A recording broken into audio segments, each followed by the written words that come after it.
Hello, friends. How are you? How's things? How's life? How's stuff? I hope it's all good. I hope everything is great. This week is Gen Con Indianapolis, the biggest board gaming and tabletop gaming convention in North America. And I thought it would be really fun to answer some questions that you have. And so I asked, and you provided, and I'm going to answer some of those questions now. Also from Chris, but this time not California Chris. This time it's Indianapolis Chris. He asked a bunch of kind of inflammatory questions, but I'm going to answer them anyway because that's who I am. Number one. So I'm going to answer a couple of his questions in this video, or at least give answers to a couple of his questions. Don't know that I'm going to answer them.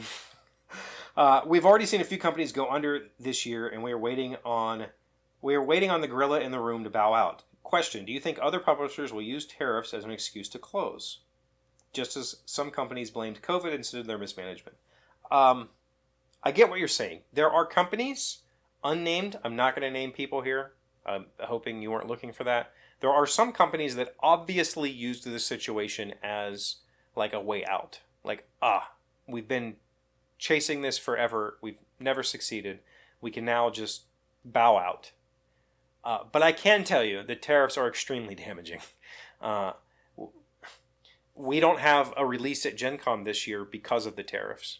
Not directly. We decided early on that we had the game in print. It was already done. It was getting loaded on a boat when this all happened. And we said we're going to ship anyway because we'll eat the costs to have our game available at Gen Con. The problem is everybody paused and went, wait, I can't afford the import duties. Trust me, it was going to be many, many thousands of dollars on us that we were just going to eat the cost of. People said, wait, I can't do this. Shipping stopped. And then to restart that cycle, it's not as simple as here, ship, take this package. It's here, ship, take these 20,000 containers across the ocean. And so you're waiting on everybody else to come back online so there's a ship that can get here. And what happened to us is they just simply couldn't get here on time. And then when they got here, they couldn't get into a port. And that all is directly related to the tariffs. And were Portal Games a smaller company, it could very much affect the bottom line and put somebody out of business because everything's just been pushed back by months. So I don't have a game to sell you. I mean, I have games to sell you at Gen Con. I don't have my Gen Con release to sell you at Gen Con because of the tariff situation. Indirectly, but it was all part of that whole thing. Will other companies use it as an excuse? I don't know if that's an excuse. It just is what is happening. When you take a company, you got to remember the board game industry is a hobby industry. I've told people before who ask me, how do I get into the board game industry? That's like asking, how do I get into the craft fair industry? Well, you make crafts and you go to the craft fair.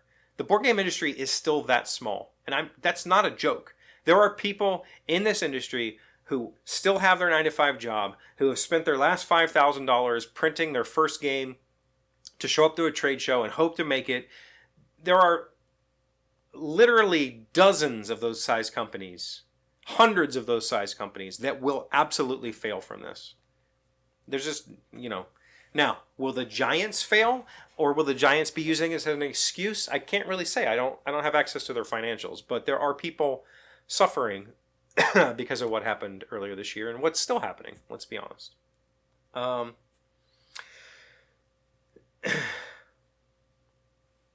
He says, we've already seen the effect of fewer games being released in America this year. What do you see happening as this continues into 2026 and beyond?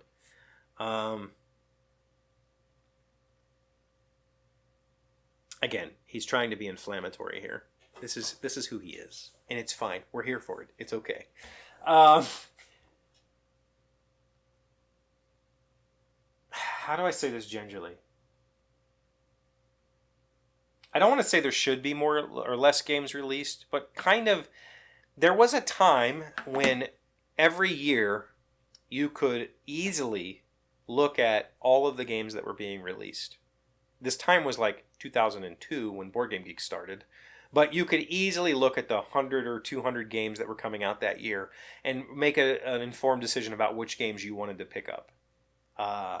Now, there's absolutely no way you could look at every single game that's coming out in a year and figure that out. That would take 2 full-time jobs to figure out that stuff. I I kind of miss the old days. But what I have found this during all of this, like when Kickstarter happened and suddenly everybody has a publishing company and now there's 3,000 games being released a year, is that a couple of them trickle to the top. And those are probably the games I want to try. Now, what I do at Gen Con every year, there's a section they call Independent Alley or something like that. It's at the very far back of the hall, like way in the back. There's basically they get a reduced price booth for new or first time publishers to sell. I always make it a point to go back there and try those games out and buy one.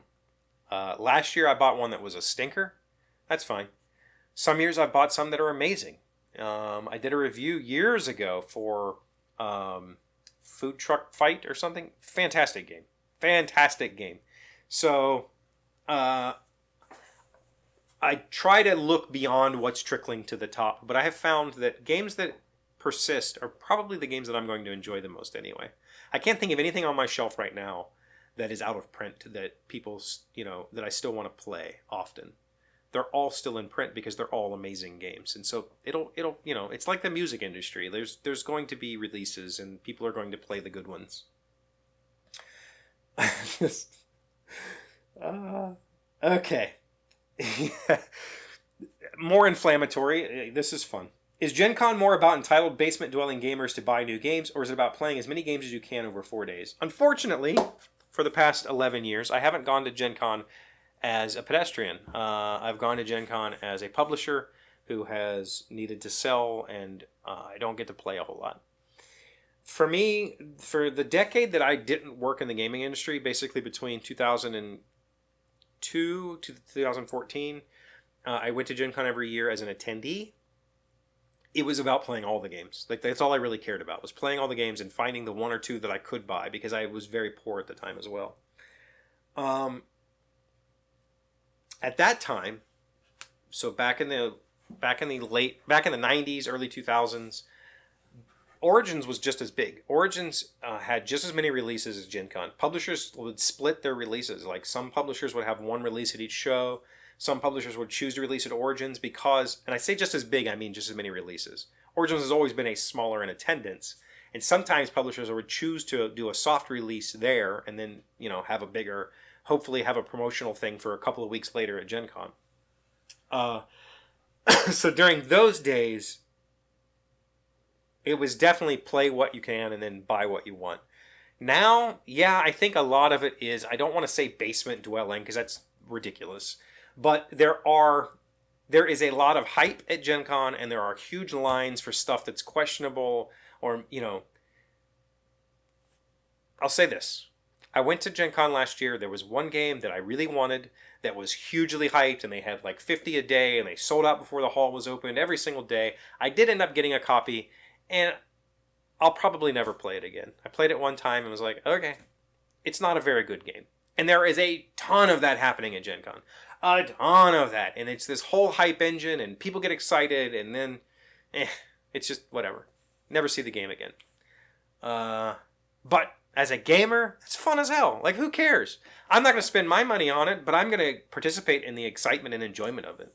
I think that's more important. It's not about either of these things. It's not about gamers trying to buy new games or gamers trying to play as many games as they can. It's about going and enjoying this hobby together as a family, as a gigantic, dysfunctional family. Okay, and last one. I'm not answering this other question. Last one from him is Eurogamer or Ameritrash, and I definitely was Eurogamer before. I would have said Eurogamer 100% of the time. Now though, I think there's so much hybridization. For instance, I would like Imperial Settlers, again, my number 2 game ever. It's both. It's both things. It's Euro gaming, resource management, but it's a Ameritrash theme. It's both things, and I find that that's more my method. But I've already mentioned before in previous videos, or maybe this video, it's all confusing at this point. Earth, Ark Nova, 2 of my massive. Those are very Euro. So kind of both. I don't really ride I'm riding the fence on that one. Let's say that. I don't really fall to either side of that. But I guess as a person who enjoys mechanics, I could argue for the fact that I like Euro games more than just raw Ameritrash. You know, there's things that are classic Ameritrash games I don't play, like Zombies or the other Zombies game that's fancier. I don't. There's lots of those games. Dead of Winter. I don't like that game at all. Don't want to play it at all.